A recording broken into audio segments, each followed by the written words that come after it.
and we'll go ahead and turn it over to Jeff and Edwin. Go ahead, guys. You want to share your screen?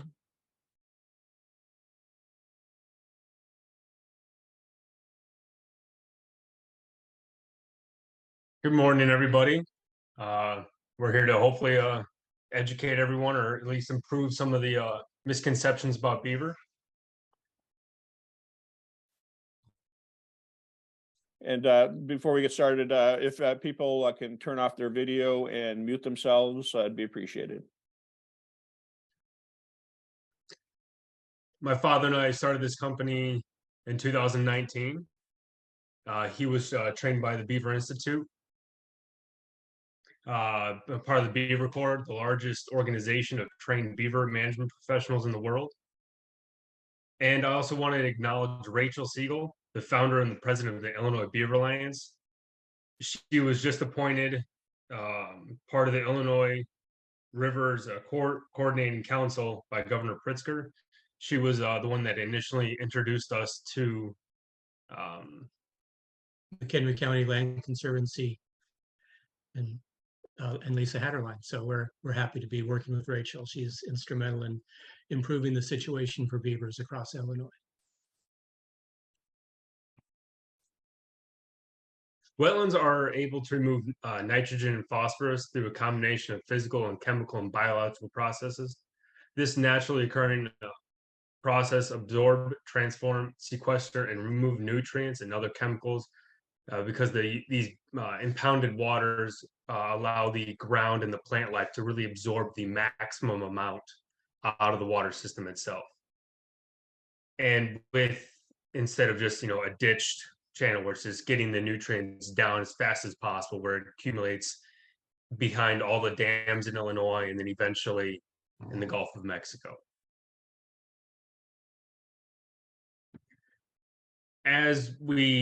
Everyone loves water, just like on Zillow. It's a box that checks for when you wanting to move.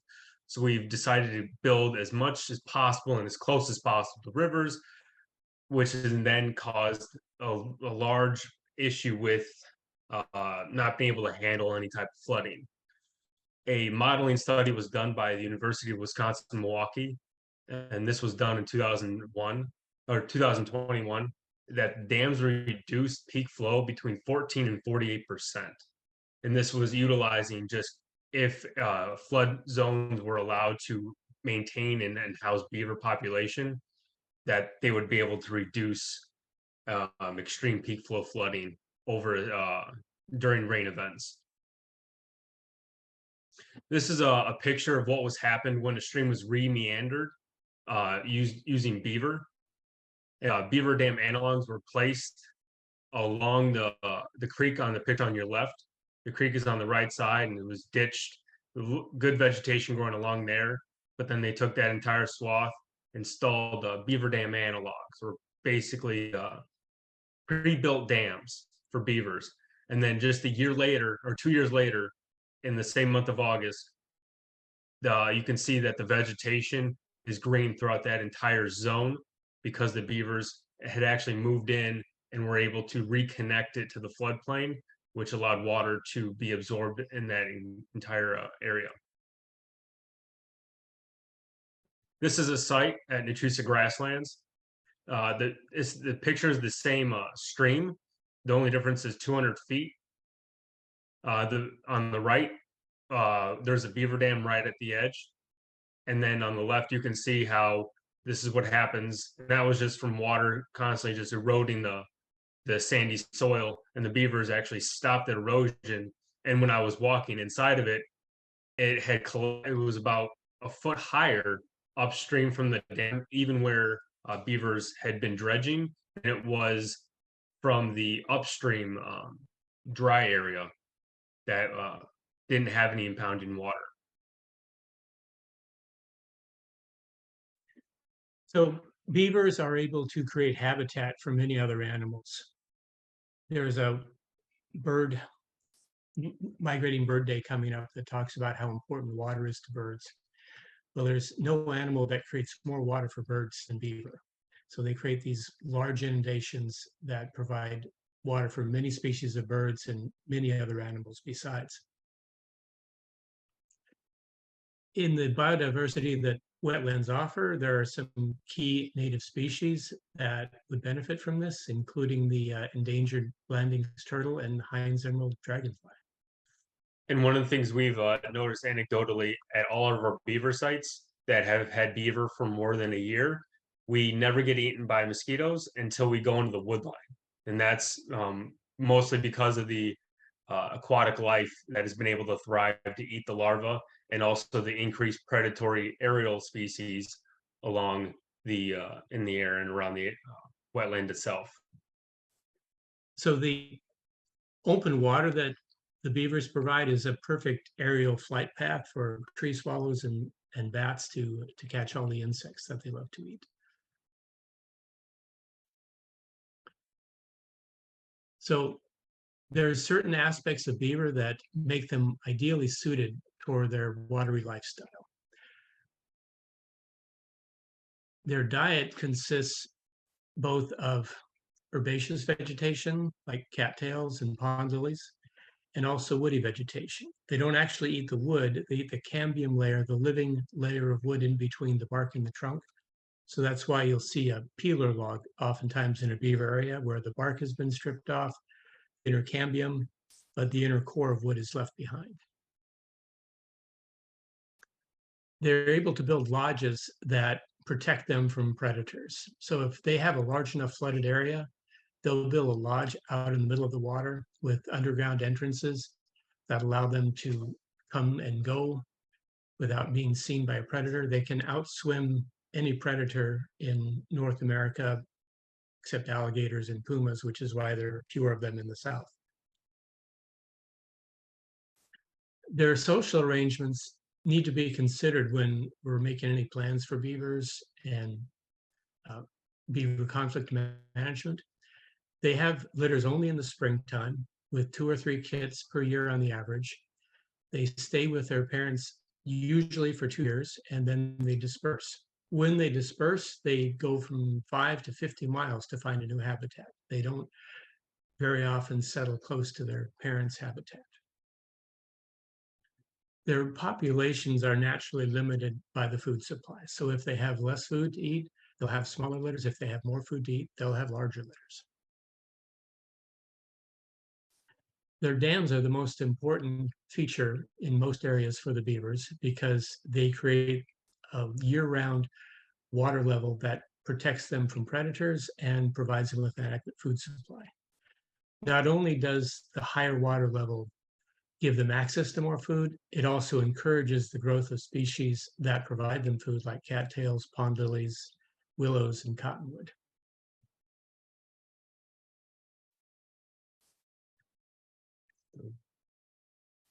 So there's an aspect that we are working to see within the systems that we're working on of beaver restoration, where we're actually using beavers to help restore degraded areas, either by storing more water, preventing erosion, or reducing the stream flows.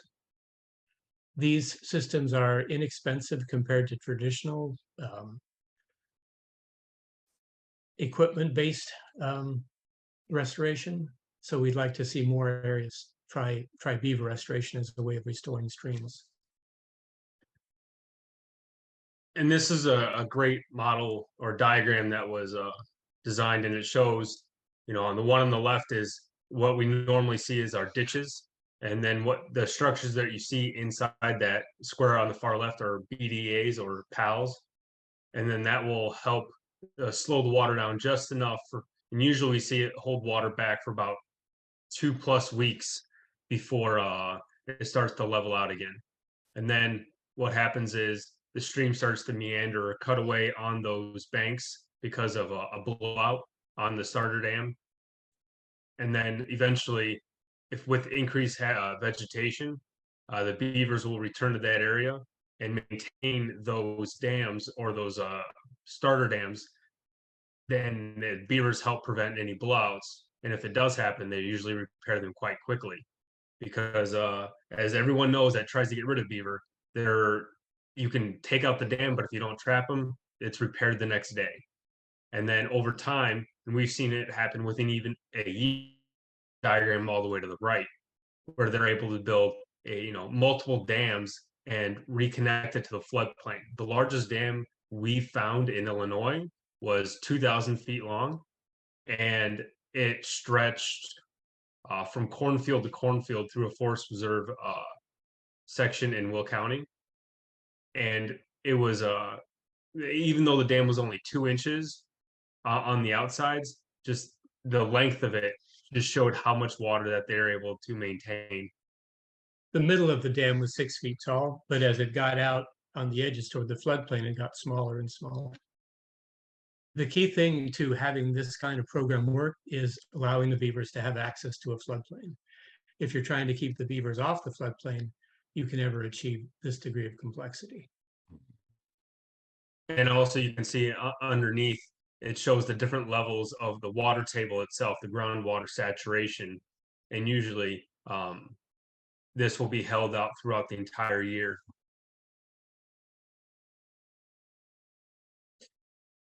Whenever someone stops trapping beaver or is excited to have beaver, we always recommend preemptively wrapping trees, because unfortunately, those beautiful oak trees take hundreds of years to grow to full maturity, or 90 years to grow to full maturity.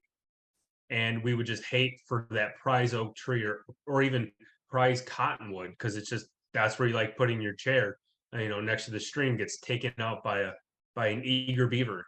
So we always recommend that when beavers are allowed to live on a site, to identify and wrap any potential trees that you do not want taken out by beaver. We also use indicator species to help see how far the beavers are traveling. We've seen them travel, what was it? 1,000 feet. It was 1,000 feet uphill to get to a cottonwood tree and past plenty of oak trees on the way. Because so we'll use cottonwoods or willows as like an indicator of how far back they're going from the stream. But we always recommend at least 30 to 50 feet of trees that you do not want taken out to be wrapped. And again, and we all know this happens all the time, a block culvert. And when a culvert is blocked, it causes extreme damage because the water has to go somewhere. And most of the time it ends up going through the roadbed itself instead of over the dam. So at least putting in a fence and pipe in a lot of areas could help prevent them from building inside the dam and allow the water to travel just over. And this is a diagram of a fence and pipe.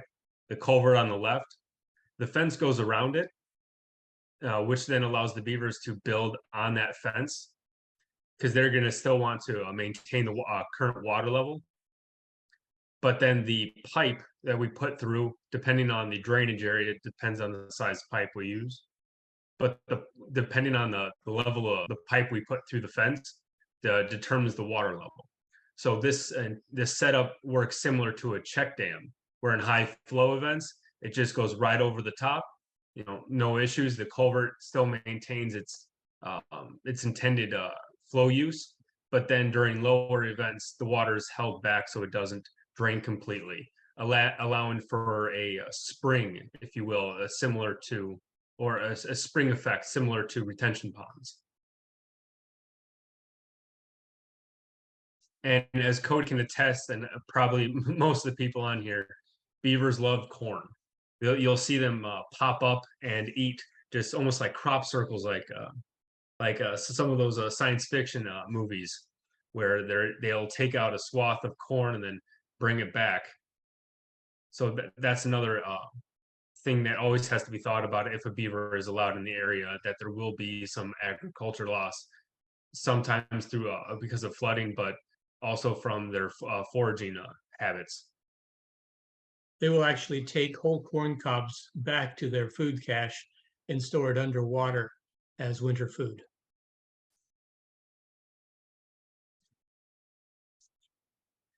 So it's been shown through a lot of anecdotal evidence, but also in a large multi-year study in Massachusetts, that resolving conflicts non-lethally is cost-effective.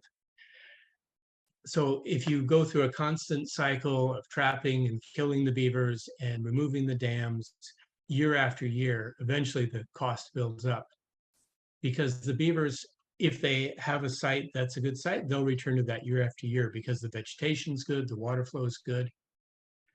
So all of this can be remedied simply by installing a good flow device that resolves the conflict non-lethally.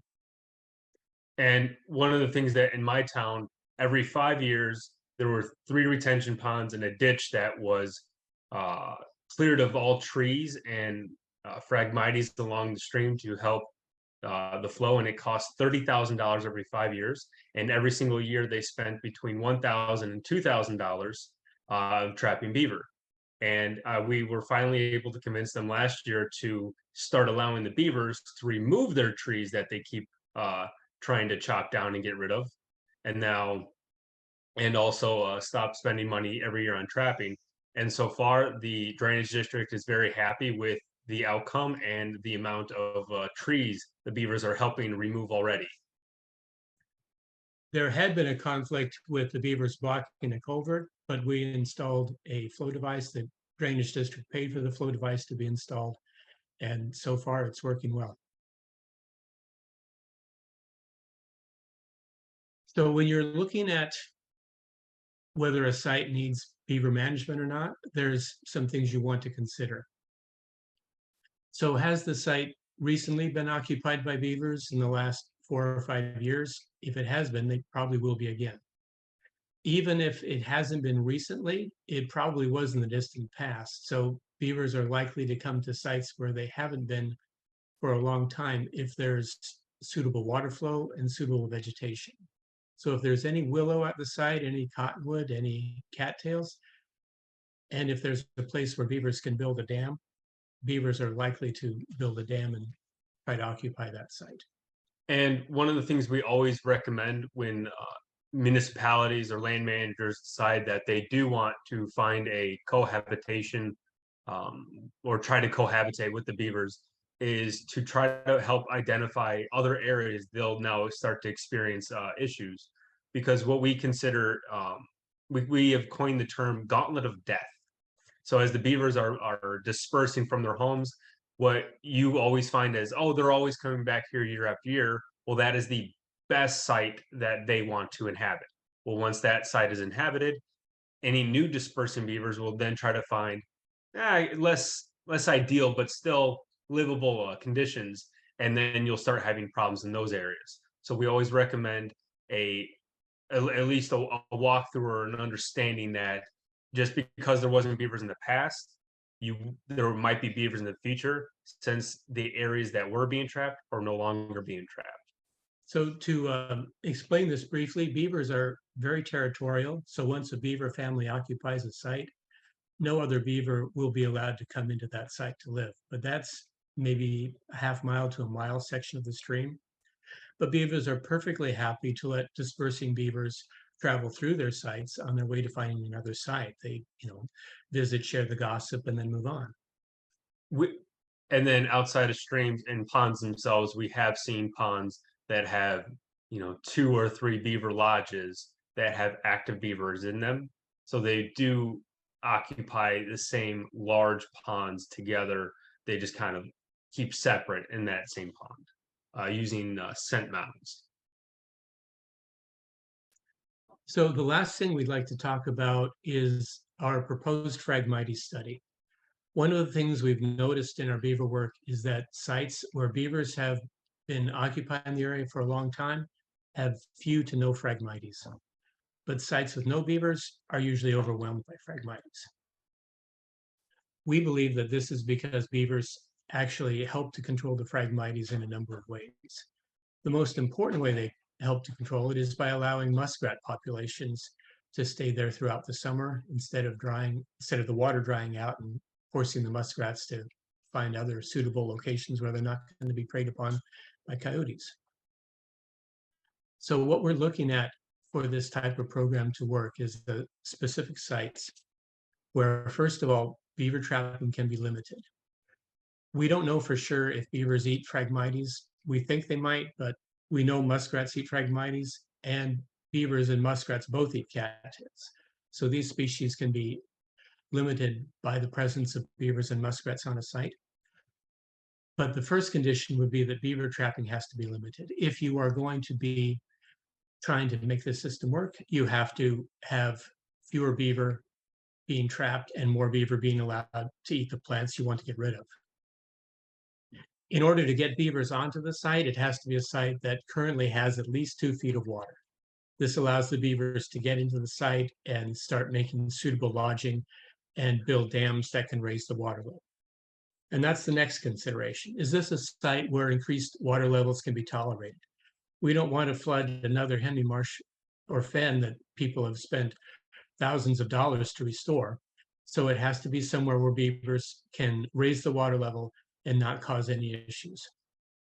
And in this study, there would be vegetation that would be planted along the perimeter, almost in a buffer, because one of the things beavers are, the second best thing that they're good at is building canals. And they'll build canals through a floodplain to get to vegetation that they prefer, dogwood, cottonwoods, poplar trees. So the idea is that these beavers will dig their channels or canals through the Phragmite root masses all the way to the shoreline to get to the vegetation and then back again, creating these massive inner networks of fingers, if you will, from the main stream to almost to the point where it's hard to tell where is the main creek or where did it used to be.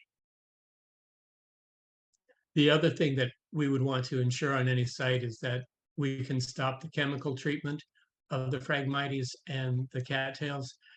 If they're being poisoned and a poison is being applied to them, they may not be palatable to the beavers. Now we would like to open up to any questions and that anyone might have.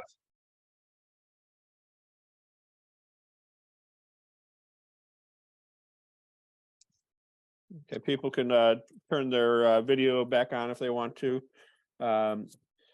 I had a couple questions. One, just for my own clarification, it's my understanding that beaver and other animals in that family, their teeth are constantly growing.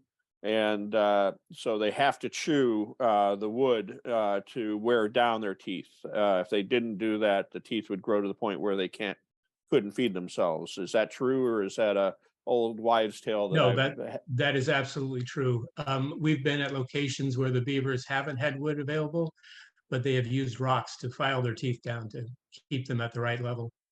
And the inside layer of their teeth, or the back part, is softer, and the front part is harder, which is it's more of an iron tooth, if you will. That's what gives it that orange tint. So when they chew, it's permanently sharpening because that back part breaks up before, so it always keeps a nice sharp edge. Another interesting thing about beaver biology is their eyelids. They have double eyelids and double lips and double eyelids, which allows them to see underwater and carry branches underwater while still carrying without getting water inside their mouth. Very cool. The other question, and I think this would be relevant to Ernest and other folks with culverts. I'm having a little trouble visualizing the control structure for culverts. I'm wondering if you can elaborate on how that works. So I see. Okay, so the culvert or the cage around the culvert is what's preventing the culvert from being impacted. Yes. So what happens is we actually have to create a floor opening. They will continue to use it until it's closed up again. So we put a floor in with a wire mesh, cattle panels usually, and then we will take pickets and make a perimeter around the culvert, and then attach wire fencing. Cattle panels or cattle fencing is what we use to those pickets, which allows the beavers to still dam, but doesn't stop the culvert itself. So that way in water events, it just goes right over the top of the dam and then right through the culvert because the culvert is not obstructed. And we that fencing around or that perimeter, we usually tend to keep it at least 5 feet opening in front of the culvert to allow for water and also maintenance. Because one of the things that even if it's not us, we will always help with land managers or municipalities, not so much, we can't say train, but educate on how maintenance should be properly done if we are not hired to maintain. Because if these devices are not maintained, debris can start to build up, causing more of a flow. So we always want to make sure that anytime something is put inside the stream, it is being maintained. And this pipe will allow for continuous flow because beavers first hear the water and then they feel it. So they'll come to the fence line and try to figure out where that flow is coming from. And then they'll start damming. And this pipe allows it to, for them not to hear it. Whereas where the intake cage allows the water to continuously come in and prevents them from getting too close to that pipe where they can feel it and then block the intake cage. One of the key features of this pond leveler is that you have to be able to have raised water level on the upstream side of the culvert. Beavers need to have at least 3 feet of water. So if you can't have a 3-foot deep pond upstream from the culvert, this type of flow device won't work. But there are other types of fences that we can install that will keep the culvert protected, even if you can't have the pond on the upstream side. Well, and you just actually touched on my last question is this is not a put it in and forget it type of a thing. It does require maintenance. And you just talked a little bit about that, but can you elaborate a bit more on what type of maintenance is required for this type of a structure? Is it monthly monitoring or annual? What type of maintenance typically goes into these types of structures? Our recommendation is always biannually at a minimum. What we find is even with the lowest required device, which is a pond leveler, the amount of debris in the streams from reeds from the previous season to corn stalks and husks, they'll start blocking up the cages and almost gets caught like a mesh, and almost like a filter, if you will. So and that will reduce the amount of water that can go into the intake cage. So when we maintain our devices, we monitor, and at least once a year, we will remove any of that trapped vegetation or even garbage plastic off of the cages or fences to kind of almost clean it up. And then what happens along the fence around the culvert is since it stops all debris from, not all debris, but the majority of debris in the water from going through the culvert, it will increase the amount of water that can be held back from or held back inside that ditch. So where it wasn't flooding before, it is now flooding because of the increased blocking on that fence line during a rain event.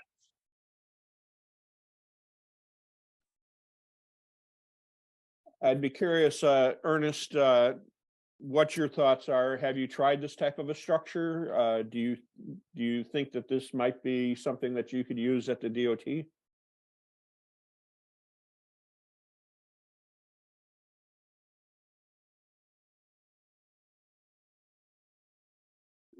Ernest still on?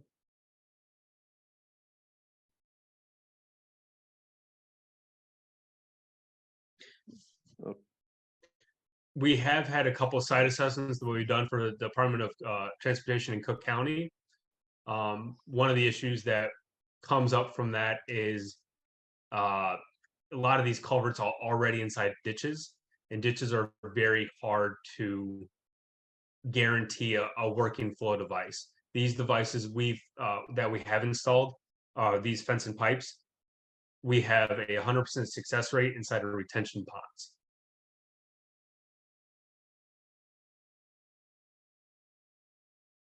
I just got a message that Linda had her hand up. I'm sorry, Linda, I didn't see you. You want to ask a question? Yeah, Scott, try to pay attention, okay? Yeah, I'll try. Um, Well, it was really an interesting presentation. Every time I hear you guys talk, I learn something. There's a lot to learn. But the one thing I can't wrap my mind around when you were talking about control of Phragmites. Can you kind of dumb it down? Just say, like, what is the concept there? So I think, let me see if I can get to the slide. So what happens, if you can almost envision on the slide, the box to your right, that will be completely filled with Phragmites because the water level is always fluctuating. The beavers will come in, and that dam that you see right at the edge of that box starts to impound the water, which then allows them to dig their channels. You can see where it's almost like fingers that are branching off through the Phragmites, which we've seen them do to get to vegetation. And Phragmites, it's hard to flood them out, but it helps. Well, Phragmites won't grow in water that's 3 feet deep, and that's how deep the beavers will build their canals. So they build essentially these canals that stop the Phragmites from migrating in different directions. Also, having all these channels and canals through the Phragmites allows the muskrats safe access to all the Phragmites roots that are coming out. So the muskrats have more access to the Phragmites. They can eat more of them. There's more habitat for the muskrats to live in year round. So you've got more muskrats eating the Phragmites. And then that allows other species to come in and compete with the Phragmites. So instead of having a monoculture of Phragmites, you have a few Phragmites mixed in with many other plants. Anecdotally, all of our beaver sites do not have, that we've installed flow devices on, do not have a monoculture of Phragmites. What the study that we're proposing is taking a monocultured site and turning it into a diverse habitat. One of the things that we think may be contributing to this is that Phragmites compete very well with fluctuating water levels. When the water level dries up in the spring, in the summer, they're doing fine. When they get a little bit flooded in the wintertime, they're doing fine. But other native species are more adapted to having more constant, a more consistent water level. So that's why we think having beaver dams keeping the water level the same will help native plants better compete with the Phragmites. Okay, that helps a lot. So water deeper than 3 feet drown out the Phragmites. Yes. Is that true with cattails too? No. Okay. Thank you. And we was it a thesis? Not thesis. The study proposal? Yeah, we have a study proposal we can also send to you after the Zoom conference, so you can look over. Gives better parameters of what we're predicting and what we would be proposing. One of the key things that is essential, we believe, for controlling Phragmites is allowing more woody vegetation. Since Phragmites can grow so tall, native plants can't compete with them for light, but trees can. Trees can overtop the Phragmites and take away some of the light that they need to grow so effectively. So by adding more woody vegetation to the system, we think that will help control the Phragmites. Yeah, and so Jeff and Edwin do have like a pretty well defined and written out explanation of what they would like to do. And I think it'd be potentially of interest to the conservation districts or forest preserve districts. So if you are interested in that, I can forward that information on to you and put you in contact with each other. But you know, this type of thing is of interest from a restoration standpoint. We would often plan on having muskrats control cattail to provide that interspersion of vegetation and open water to improve habitat, so that it's not just a solid monoculture of cattail, but it would have pockets of open water within the cattail marsh, providing improved habitat conditions. But I would be very interested in actually having scientific data based on a study to back up the hypothesis that Edwin and Jeff are talking about. So the conservation district or forest preserve district, if you're interested in doing a scientific study like this, this may be a great opportunity for you. So just pop me an email and let me know, or you can let me know while we're talking. It's Josh with Boone County. I'd like to see that. I might have a spot for you. Conventional ag, 200-acre parcel, waterway going through it, beaver activity already there, and the waterway has frag and reed canary on either side of it. So you might have a good one. It would be in right on the Boone McHenry County line. No, that'd be great. Yeah, we'd love to have a look at it. Yeah, Now, I do have to give one caveat. Beavers don't do much to control reed canary grass. Well, why not? And they don't eat buckthorn. So, you know. But, and I don't want to get too off topic. Reed canary can drown pretty easily. So if you're creating ponds well, if the beavers are creating ponds, you in essence would drown it out as well, right? Yes, yes. You mean eating?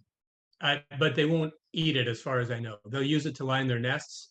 But I'd they don't rather it have a slow death, like being drowned. There you go. We can do that. For all the pain it's caused you over the years. Well, you can also, you know, maybe after the study's done, because you don't want to create confusion as far as the scientific study aspect of this, but you can control cattail phragmites by cutting it under the water level, normal water level. And so by creating standing water, you can incorporate that into your management.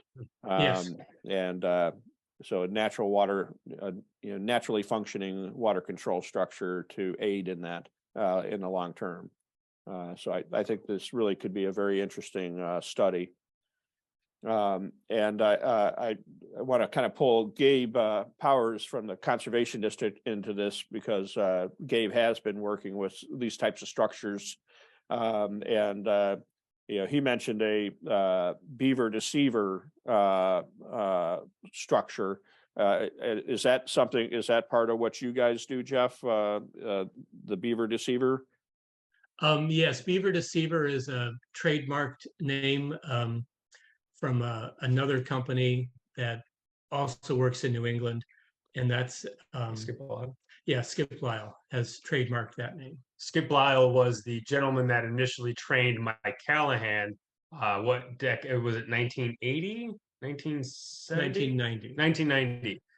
In 1990, and then the subsequent years, Mike Callahan is the one that created the Beaver Institute to train beaver professionals around.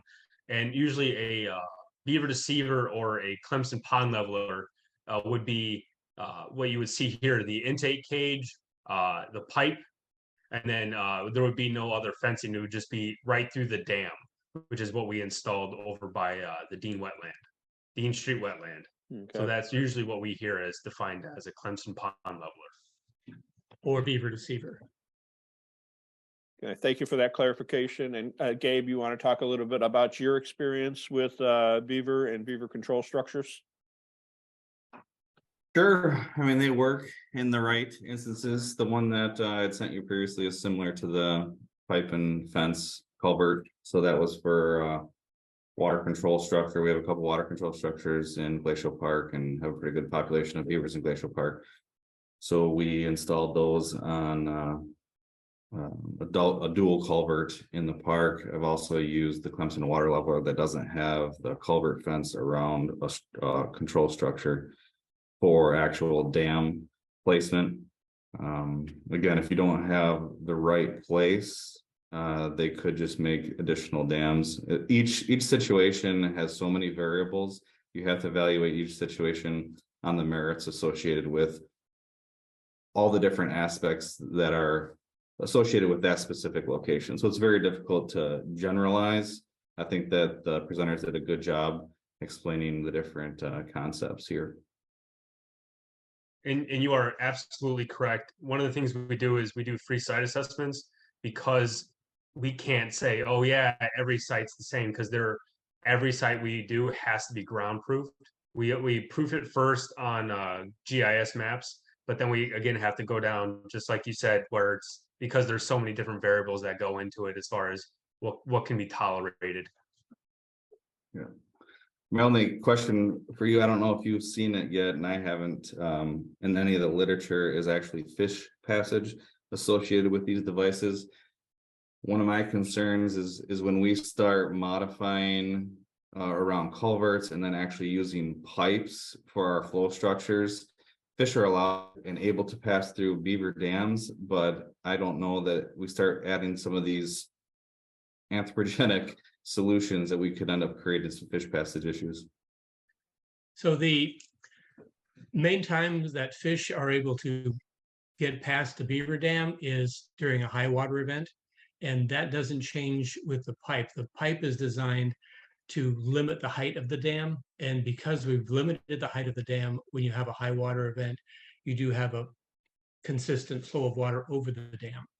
And with these fence and pipes, absolutely. One of the things we do when we go to a site is we try our best when able to almost make 2 half circles, if you will, where they overlap each other, where there's an initial, where the culvert is, center on me, and then, one part of the cage goes close and then another part goes a little bit farther. So it almost creates like a not a maze, but a real tight turn. So, animals, aquatic life, beaver dispersing, muskrats, landings, turtle, and also fish can make their way around the cages eventually.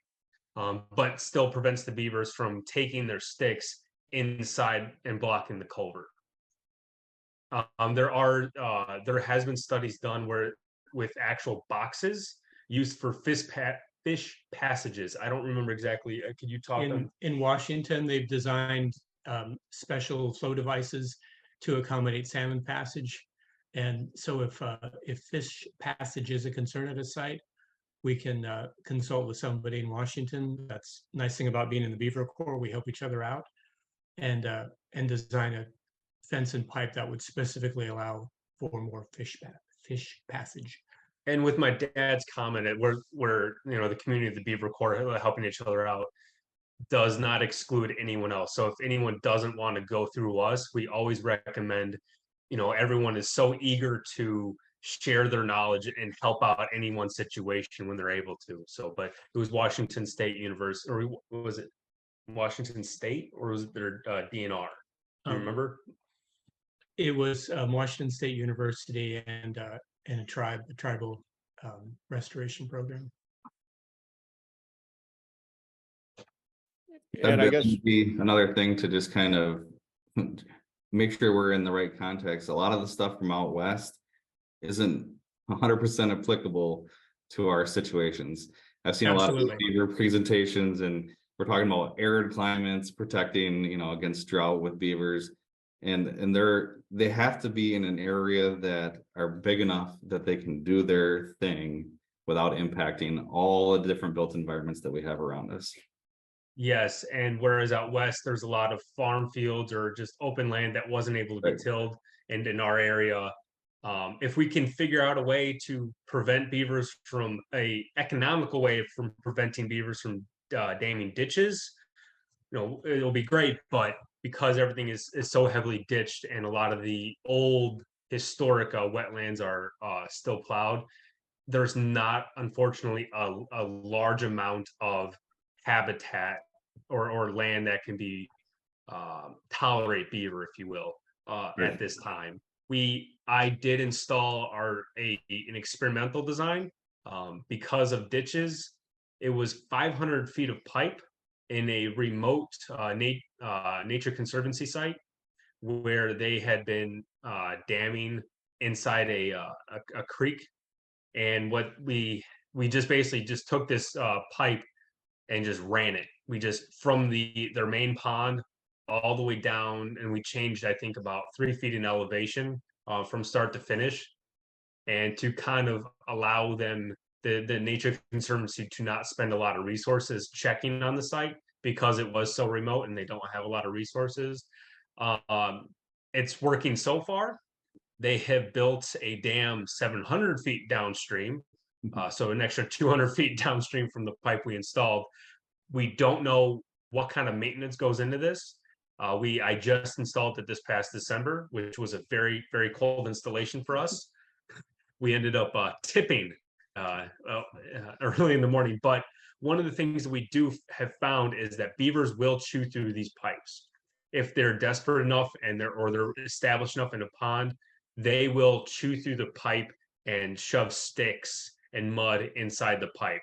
So a lot of times that's why this device is still very experimental, is we don't know how much damage will be accrued on this device. And also when installing these pond levelers, we always try to wrap the pipe when it's exposed to the air or as it goes through the dam with any type of hardware cloth or chicken wire to kind of stop them from chewing thoroughly into the pipe. They might still have a couple bites in it, but nothing that would damage the integrity of the pipe or restrict its function.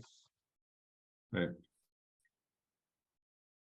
One Gabe, thing, I guess, for Linda and Cody, I don't know if they're still on, but what I've noticed, and this isn't a study, this is just my observation for doing this for a long time, but the district has implemented our setbacks from waterways, and we do it for a water quality purpose. But what I've noticed is as the producers have moved their crop away from the water body, the impact to the crop from actual beavers chewing is reduced because of that vulnerability. As you move the food source away from the water source, there's vulnerability associated with that, and they won't spend as much time in the cornfield as they would as if that cornfield was right up next to the water body. So that's just something to consider in your agricultural practices, and then also for Linda and the Nature Conservancy establishing those quality field borders associated with water bodies. So this is Cody. I appreciate the thought. So the economic impact of the little bit of corn they take from, say, an acre or two doesn't even touch what it does by backing up a field tile system on 200 acres. I mean, it's not even in the same conversation. So when you back up a field tile system and put the outlets underwater, it backs everything else up. At best, you lose yield. At worst, you lose topsoil because now you have saturated soil. So Right. Unfortunately, a great concept doesn't really hit on what I'm working at. Yeah, two separate issues there. You're talking about hydrology. I'm talking about actual impact with foraging. Gabe, what setback do you recommend? Ours, what are they now, John? 30 minimum? But I think our water bodies are up to 50 Our now. filter strips are 35 feet. 35. That's good to know in terms of our food forest plantings. Well, Yeah, to Cody's point though, hydrology is obviously the big one that we deal with whenever we have a beaver dam situation. So if there is a dam that's flooding the field, we have to bring that water level down so it doesn't flood out the crop. Yeah, and to Gabe's point, that the number one thing we can do to improve water quality is actually to buffer our streams. So that's certainly something we would like to see practiced throughout the region from a water quality standpoint. And it's good to know that it could have stacked benefits from at least reducing damage. But Cody's point's well taken. It pales in comparison to loss from other means, but looking at all the benefits that can be provided from an activity is important to consider. Right. So what we've kind of done in some of our, let's just call them beaver problem areas, where we have beavers that we know there's a population nearby, a source population, and we have an agricultural interest, we'll increase those field borders for water quality, but we also start removing some of their foraging materials, so their woody materials. And what we're doing with having that crop not right up against the water body and removing the woody debris is they're not going to be interested in installing the dam there. So that's some of the things that we can do to discourage them on these agricultural properties. Yeah, I joke a lot about beaver psychology when it comes to this, because that's really what you're doing. You understand what their biological needs are, and applying beaver psychology. So I think that's the point you were just making. Absolutely. So as a beaver psychologist, Jeff sorry, Edwin, I guess you want to talk a little bit more about that from a sighting standpoint, beaver psychology. So I'm not sure if this is exactly what you're looking for, but one of the trees that we found that they don't tend to eat is black walnut. So we encourage people to plant black walnut in places where they need some kind of tree cover, but don't want a tree that the beavers are going to eat. So by putting in black walnut, you suppress the growth of other woody vegetation, and you still provide, some of that tree cover you want. Well, and I think that's discussed in your beaver study that you'd like to do is to create that savanna habitat to limit Phragmites growth. Black walnut would be a good option to create that savanna like habitat. Yes. And then Gabe, I was wondering, what is the I guess actually let's go for both Jeff and Gabe. What is the longest you've had a structure in place?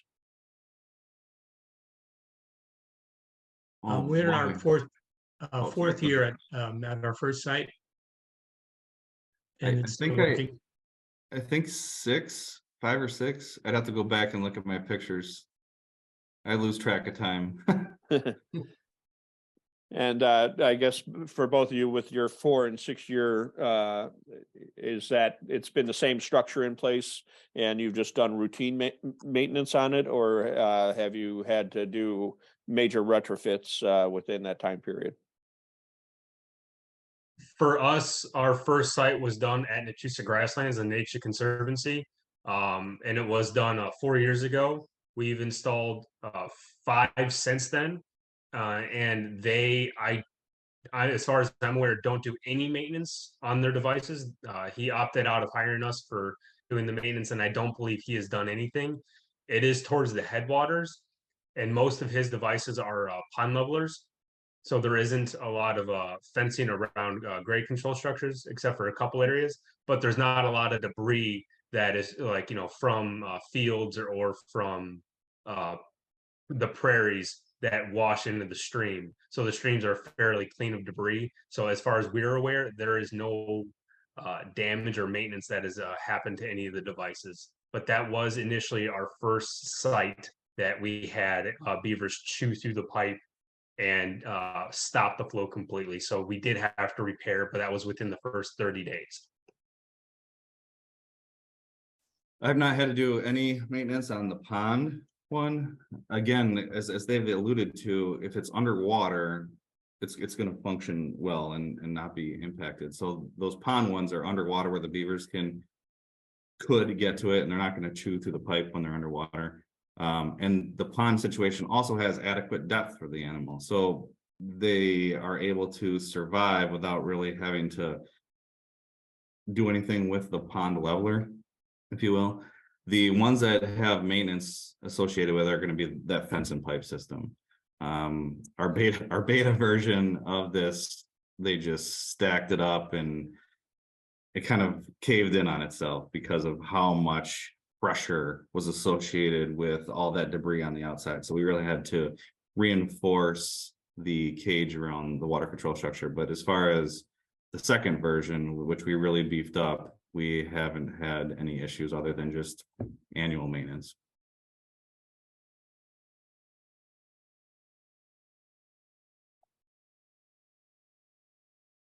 Anybody else want to ask questions? I feel like I've been dominating the conversation, and I really would like other people to ask questions.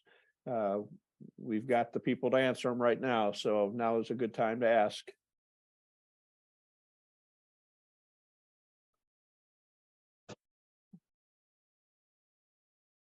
Mary, is this something that would be of interest to you with your beaver opportunities? You invested time and energy stabilizing the banks on your section of Nippers, or excuse me, the Well, we Kish. didn't, we started, but we haven't finished by a long way. And honestly, my husband can't be here, so he'll have to listen to the recording. But we're looking at what we can do. But I'd have to have him come up with some ideas. We actually haven't walked it this spring to see, and there doesn't seem to be a beaver dam within where we usually walk. It has to be ahead of us. It's moved down to better location lower on the Kish on our neighbor's property.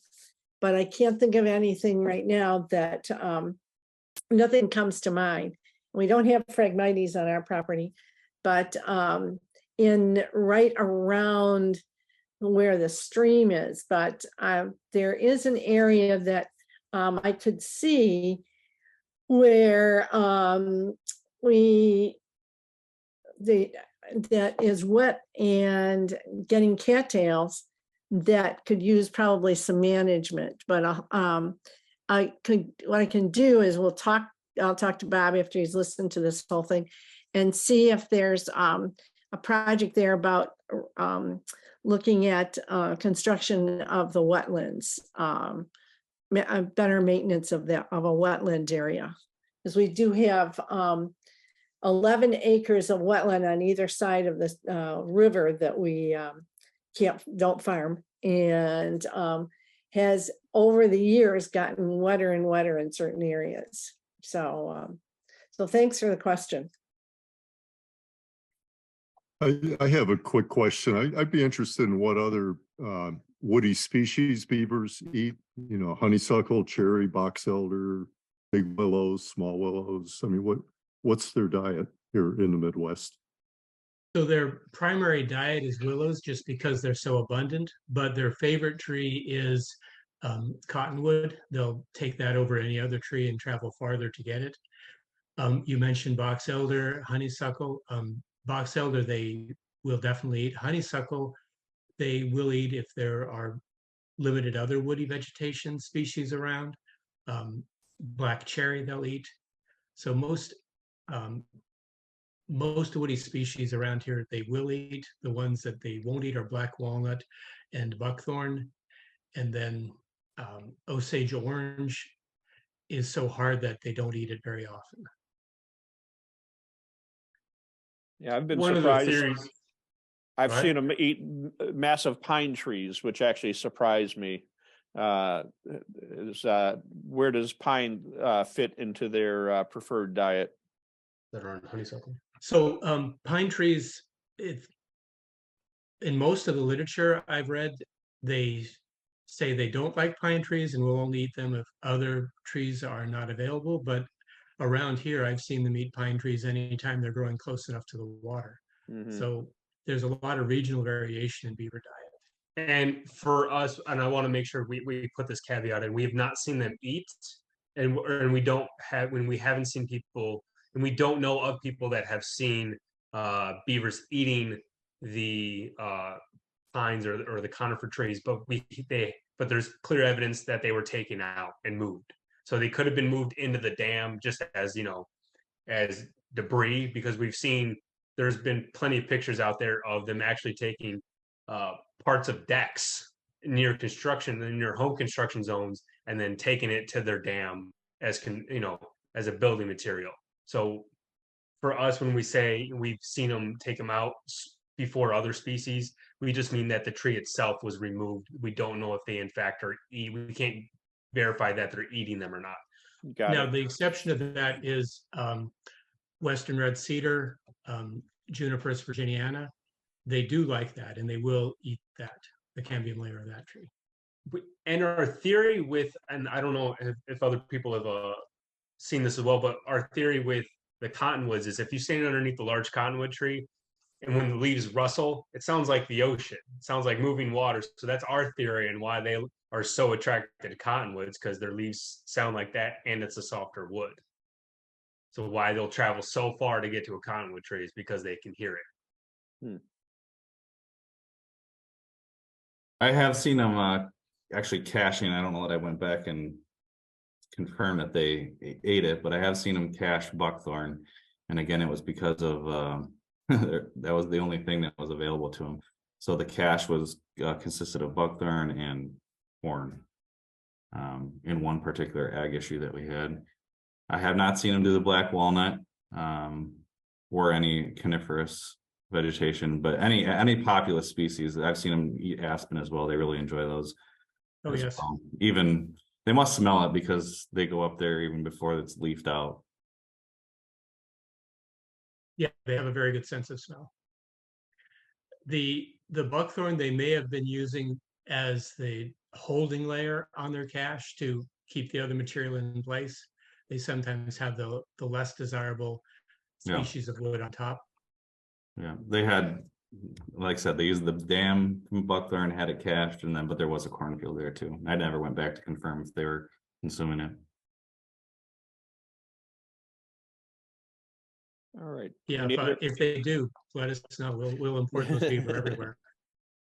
That Yeah. might be the gene that's been has grown now with the invasive buckthorn in the beaver population, because in Lake County, where we're working a lot with some drainage districts in the Stormwater Commission of Lake County, that's what we find is like in areas where there is buckthorn, there's absolutely no beaver activity. They just move right on through. They don't even stop.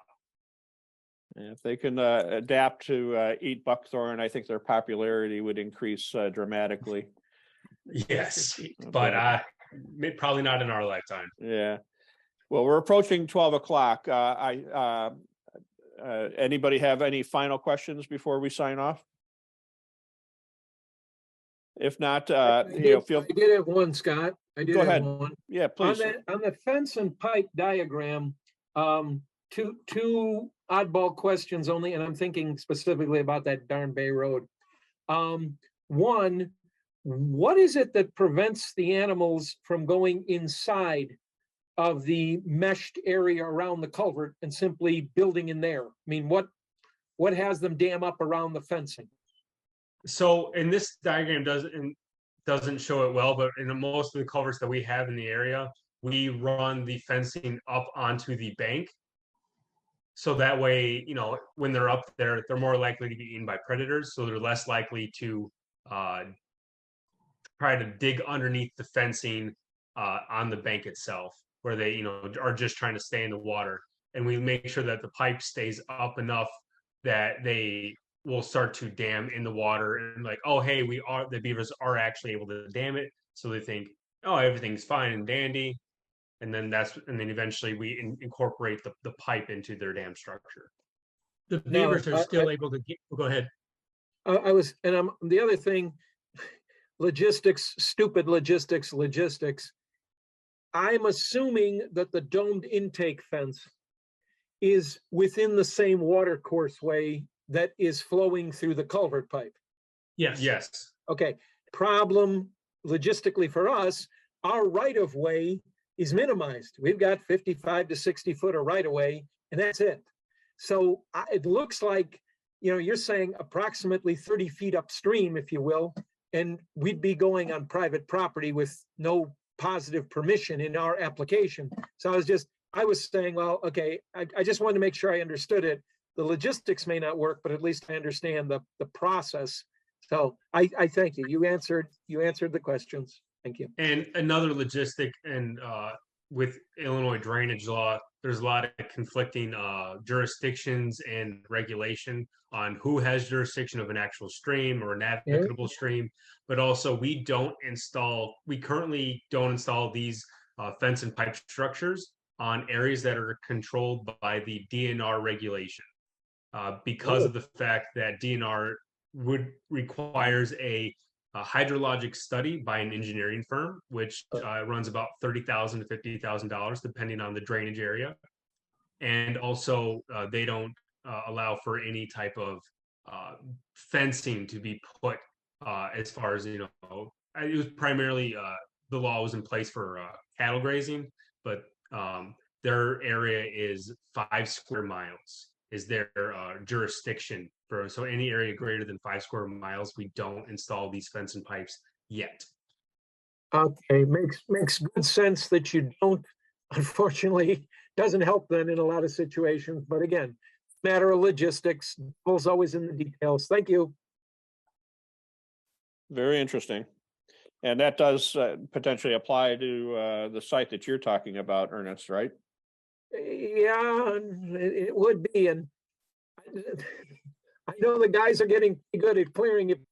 It's just a pain, and of course, it always comes when we're fighting 100 other, fires, and it's, can't you just get out there now? So, okay. Well, But- we'll talk to the DNR about that particular site. Because this would be great if McDOT found value in this and could incorporate this type of thing into your management regime. But Sure. there may be limitations that would prevent that. And Now, one more question just dawned on me. The fact I'm only 30 feet away, I know you said that the beavers find the ideal spot. I got that. But what would stop them from doing the same thing 30 feet away? So that's why we never recommend trying to stop beavers from ditching a ditch or damming a ditch, because that's what they can do. They can easily go just upstream from the device and install a new dam upstream. What can be done when there's enough grade is because they usually do about 3 dams, is you can create a stair step system of their pond. So as they build dams upstream, you're able to have a variation in height. But as far as the regulation, in Lake County, the DNR gave the Stormwater Commission permission. So different counties have different bodies that the DNR either has control or has given permission to manage their own watershed. So your county might be different. So, and don't know. Okay. I'm sorry. Enough of my specific problem. I'll be quiet. No, I wanted you to weigh in, Ernest, so I appreciate you asking the questions. But we are out of time at this point. If people have further questions, don't hesitate to email me. I'm happy to put anybody in contact with each other. But I really appreciate the turnout today and people's interest in the subject and participation with Krep. Thank you, Jeff and Edwin, for your participation today. This has been fascinating. Really is really an important topic, and I would like to see us get make it more of a standard practice to take this approach rather than dynamite or even dredging. So thanks for your information. And like I said, if anybody has questions, don't hesitate to reach out to me. Next month, we are going to be focusing, in 2 months, our meeting will be on July 14th. We pushed it back a little bit because of the July 4th holiday. But we're going to be focusing on water quality assessments with using macroinvertebrates and mussels. And so we'll have one of the people that heads up the state's River Watch program. I just did the River Watch training last weekend, and it really was fantastic. I have a much better understanding of how the world works today and a much greater appreciation of nature as a whole. And then we'll also have a representative from the DeKalb County Forest Preserve District talking about how they're implementing River Watch and mussel surveys into their water quality program.